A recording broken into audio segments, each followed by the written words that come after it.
Halo sahabat, Assalamualaikum. Apa kabar? Semoga sehat selalu dan senantiasa berbahagia. Terima kasih sudah subscribe dan selalu setia menyimak video-video SLMT-TV.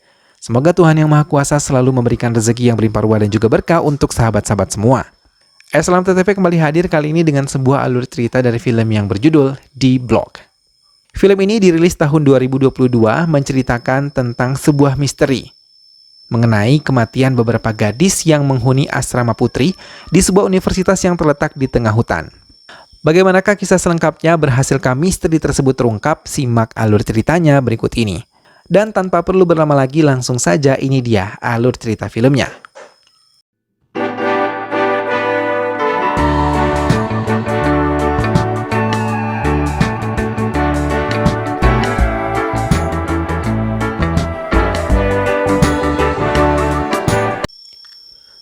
Juni tahun 2006, Arul dan Vijay melakukan perjalanan melewati beberapa hutan yang lebat untuk tiba di kampus barunya.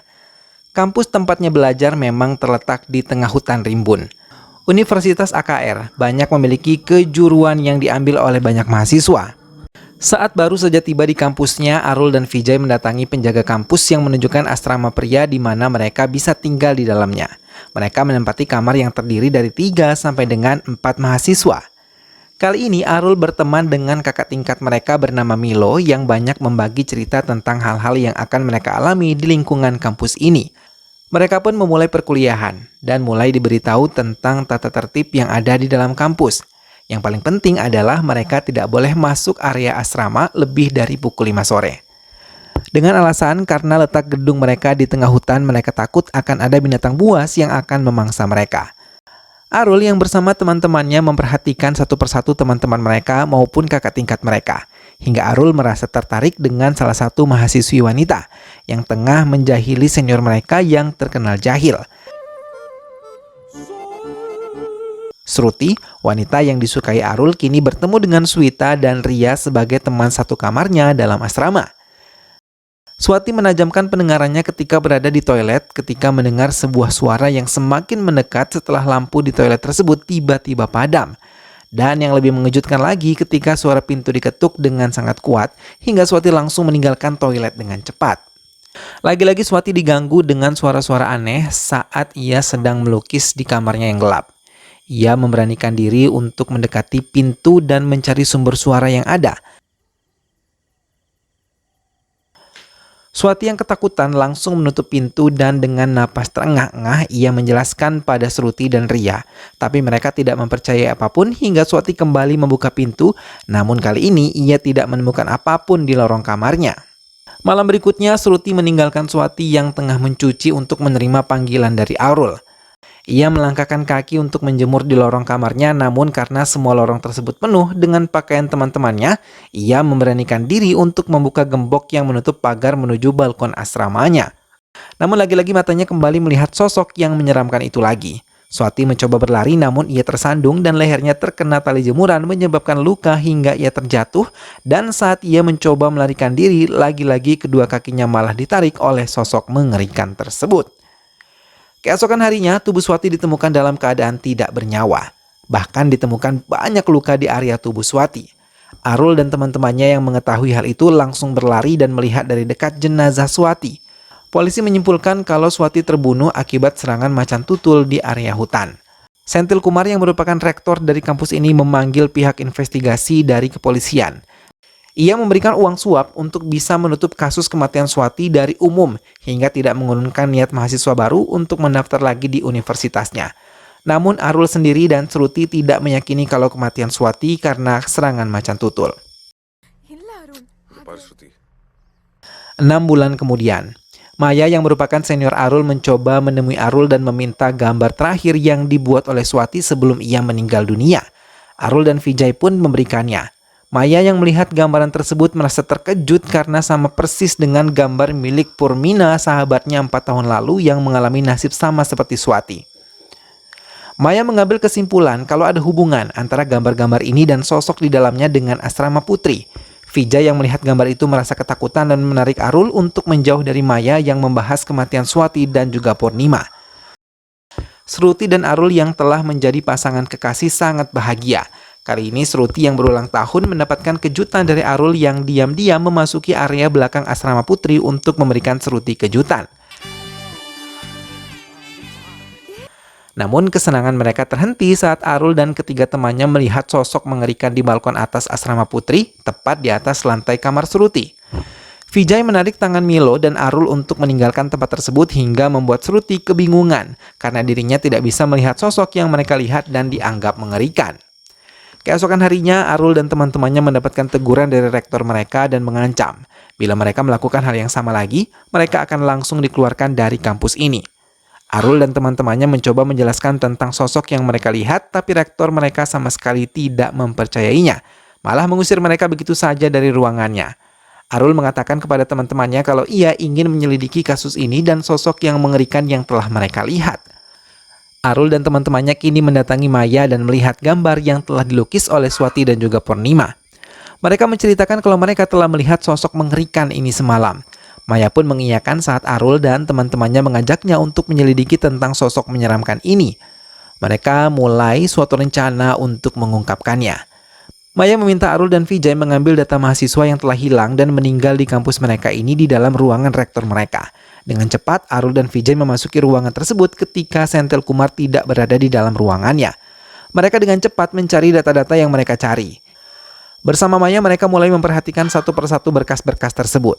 Arul juga menceritakan tentang kejahatan pemilik gedung dan rektor mereka yang menyuap penyidik. Maya memberitahu beberapa temannya yang hilang dan meninggal di kampus ini.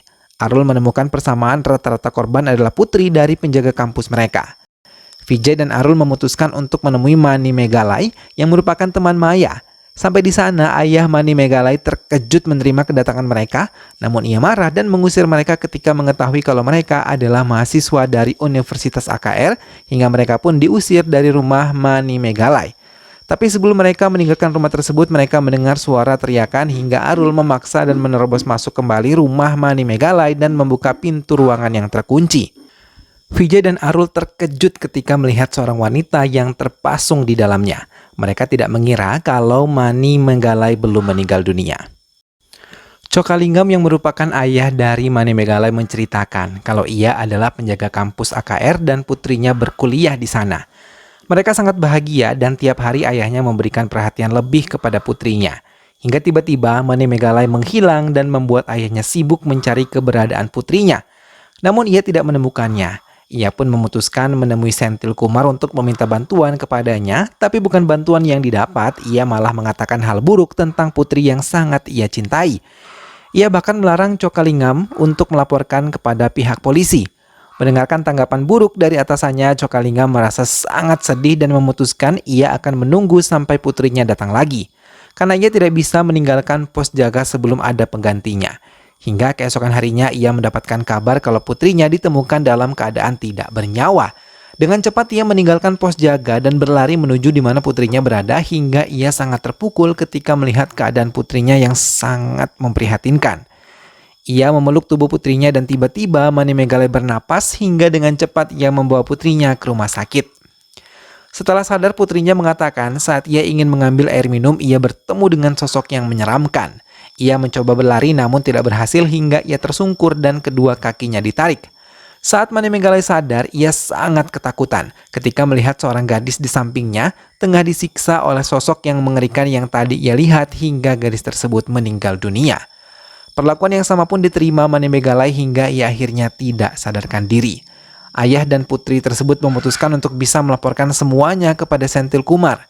Namun, ia malah menuduh kalau mereka menggunakan cerita-cerita khayalan mereka untuk mendapatkan uang dari kampus. Malah ia mengatakan kalau Mani Meghalai menderita gangguan jiwa. Mendengar pengkhianatan itu, Mani Meghalai meninggalkan ruang Senthil Kumar dan menangis sejadi-jadinya hingga sejak kejadian itu jiwanya benar-benar terganggu dan hingga sekarang ia belum bisa disembuhkan. Arul yang mendapatkan cerita tersebut mengambil benang merah kalau si pelaku mengambil korban seorang penari. Arul kembali membaca data-data mahasiswa yang hilang di kampus mereka untuk mencari motif atas kejahatan yang telah dilakukan makhluk misterius tersebut. Arul pun mengatakan pada Maya kalau pelaku dari pembunuhan teman mereka bukanlah macan tutul, melainkan sosok psycho yang tanpa rasa bersalah menghabisi korban-korban. Arul juga menarik kesimpulan kalau pelaku bersembunyi di hutan belakang kampus. Arul dan teman-temannya termasuk Maya akhirnya memutuskan untuk menyelidiki hutan hingga mereka memasuki hutan tapi mereka tidak menemukan jejak pelaku berada di hutan. Hingga Arul memutuskan untuk kembali ke asrama mereka masing-masing. Namun saat Arul memperhatikan hasil jepretan Milo, ia terkejut melihat sosok yang aneh dan menyeramkan tertangkap kamera dan ada di gambar mereka. Sosok tersebut tengah mendekati Maya. Melihat hal itu, Arul langsung menelpon Maya, tapi di saat bersamaan Maya tengah dalam bahaya. Ia melihat sosok mengerikan itu di lorong kamarnya. Walaupun ia berlari, ia tetap bisa ditangkap dan ditarik menaiki tangga menuju balkon. Arul yang sejak tadi menelpon Maya terperangah ketika melihat tubuh Maya tengah diangkat tinggi di ujung balkon dan tak berapa lama kemudian tubuh tersebut dilempar begitu saja. Arul yang melihat kejadian itu dari jendela kamarnya merasa terpukul dan terkejut karena lagi-lagi ia kehilangan teman dekatnya. Maya pun ditemukan dalam keadaan tidak bernyawa hingga membuat duka mendalam di antara teman-temannya. Arul meminta Sruti untuk mencari tahu siapa saja teman-teman satu asramanya yang pernah melihat sosok di gambar Swati dan juga Purnima. Arul juga mulai mencari tahu tentang sosok yang ada di gambar pada penjual gorengan yang telah lama berjualan di kampus mereka. Ia menceritakan kalau dulu pernah terjadi kekacauan saat pembangunan di blok asrama putri. Seorang tukang bangunan mengintip salah satu mahasiswi yang tengah mandi. Mahasiswa lain yang mengetahui kejadian itu langsung menghakiminya dan memukulinya, bahkan dengan kejam melukai alat kelaminnya. Mereka pun membawa pelaku ke kantor polisi. Di sana saat pelaku mengetahui alat kelaminnya rusak, ia sangat marah. Dan polisi terkejut ketika mengetahui kalau pelaku berasal dari Masinagudi. Polisi menceritakan pada warga yang membawa pelaku kalau ada sosok psycho yang berasal dari Masinagudi bernama Kali. Ia memiliki kelainan dan tidak mau bergaul dengan teman-teman sebayanya dan lebih memilih berdiam diri di rumah. Namun ayahnya terkejut ketika melihat Kali menyimpan banyak rambut di dalam bejana air. Dengan penuh senyuman, ia membawa ayahnya ke sebuah gubuk tua di hutan dekat rumahnya. Sesampainya di sana, ayahnya merasa terkejut ketika melihat banyak mayat yang telah tewas dengan sangat mengerikan dan Kali mengambil rambut dari para korban tersebut. Untuk melindungi putranya, sang ayah memilih untuk menguburkan mayat-mayat tersebut seorang diri dan melindungi Kali dari serangan warga yang mengetahui kalau Kali adalah pelakunya. Kali saat itu dipenjara tapi sudah dibebaskan kembali. Hingga sekarang ia melakukan kejahatan yang sama pada mahasiswa yang berkuliah di kampus ini. Arul pun meminta bantuan dari semua teman-teman yang ada di kampusnya setelah tahu kalau Anissa pernah melihat sosok mengerikan itu. Mereka pun menyusun rencana untuk melindungi di blok atau asrama putri agar tidak ada lagi korban. Mereka pun diam-diam memasuki asrama putri dan memasuki kamar Anissa menunggu Kali datang. Namun di kamar itu Arul baru menyadari kalau Kali menyukai rambut wanita yang panjang. Dan Anissa saat melihat Kali bukan ia memperhatikan Anissa melainkan memperhatikan Saruti yang tengah menyisir rambut panjangnya. Sedangkan Anissa hanya menggunakan wig panjang. Saat itu Arul baru menyadari kalau Kali menyukai Sruti yang berambut panjang. Namun saat Arul ingin keluar dari kamar Anissa, pintu kamar tersebut dikunci dari luar oleh penjaga asrama sebagai hukuman diam-diam memasuki asrama putri. Dari dalam, Arul mengatakan kalau Sruti dalam bahaya, namun tak satupun penjaga asrama mendengarkan perkataan Arul. Hingga tiba-tiba pintu kamar Anissa dibuka oleh para penjaga ketika penjaga tersebut melihat Sruti tengah dibawa oleh Kali dan dilempar ke dalam hutan melalui balkon. Arul dan teman-temannya pun mengejar Kali. Hingga Arul melihat jejak sirih di daun. Mereka pun mengikuti jejak tersebut dan melihat sebuah gubuk di tengah hutan. Mereka menemukan Sruti diikat dan di pojok gubuk tersebut. Dengan susah payah Arul mencoba membebaskan Sruti kemudian melarikan diri dari gubuk tersebut. Kali yang mengetahui mereka melarikan diri mulai mempersiapkan diri untuk menangkap mereka. Ia menggunakan oli untuk mengkilapkan tubuhnya hingga berwarna gelap. Arul membawa Sruti kembali ke asrama yang telah ditunggu oleh semua teman-teman asramanya, begitu juga dengan penjaga. Tak lama Kali berhasil menyusul mereka. Semua mahasiswi berhambur berlari ketakutan dan memasuki kamar mereka untuk bersembunyi. Arul dan teman-temannya mencoba menghadapi Kali, tapi Kali yang kuat dan tubuhnya yang licin tidak bisa disentuh membuat mereka kesulitan menghadapinya. Berulang kali mereka terpojok dan terkena serangan Kali. Arul pun terkapar lemah setelah berulang kali mendapatkan pukulan dari Kali. Teman-teman Arul yang lain pun membantunya, namun semua menemui kegagalan. Hingga Kali berhasil kembali menangkap Shruti dan menariknya dengan kasar. Tapi Arul yang berhasil bangkit kembali menghadapi Kali dan membiarkan Shruti ditolong oleh mahasiswi lain. Kali ini Arul dipukul secara bertubi-tubi oleh Kali hingga ia benar-benar tidak berdaya. Begitupun teman-teman yang lain, mereka benar-benar terdesak hingga semua penghuni asrama putri bangkit dan menaburi pasir pada tubuh Kali, hingga membuang licin di tubuh Kali. Setelah itu mereka merubuhkan tubuh Kali dan beramai-ramai memukuli Kali hingga Kali tidak bernyawa.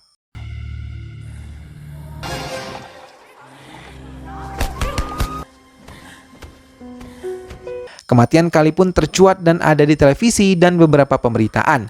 Mereka yang selama ini tidak mengetahui hal yang terjadi di kampus akhirnya terungkap. Bahkan polisi juga menangkap tim investigasinya yang menerima suap dari Senthil Kumar. Mereka juga mulai memburu Senthil Kumar dan pemilik ditangkap polisi atas penyuapan yang mereka lakukan terhadap 4 penyelidik. Dan film pun selesai. Nah sahabat, itulah tadi alur cerita dari film yang berjudul The Block. Misteri kematian para gadis akhirnya terungkap. Kali yang selama ini lolos akhirnya harus takluk dan tewas dihakimi massa. Kasus yang selama ini tertutup pun akhirnya terungkap dan sang pelaku penyuapan pun mendapatkan hukuman. Semoga sahabat semua terhibur setelah menyimak alur cerita film ini. Sampai bertemu kembali di alur cerita film-film selanjutnya. Ingat untuk selalu dukung SLMTTV dengan cara klik like, comment, share, dan juga subscribe. Terima kasih sudah menonton. Jangan lupa jaga kesehatan dan wassalamualaikum.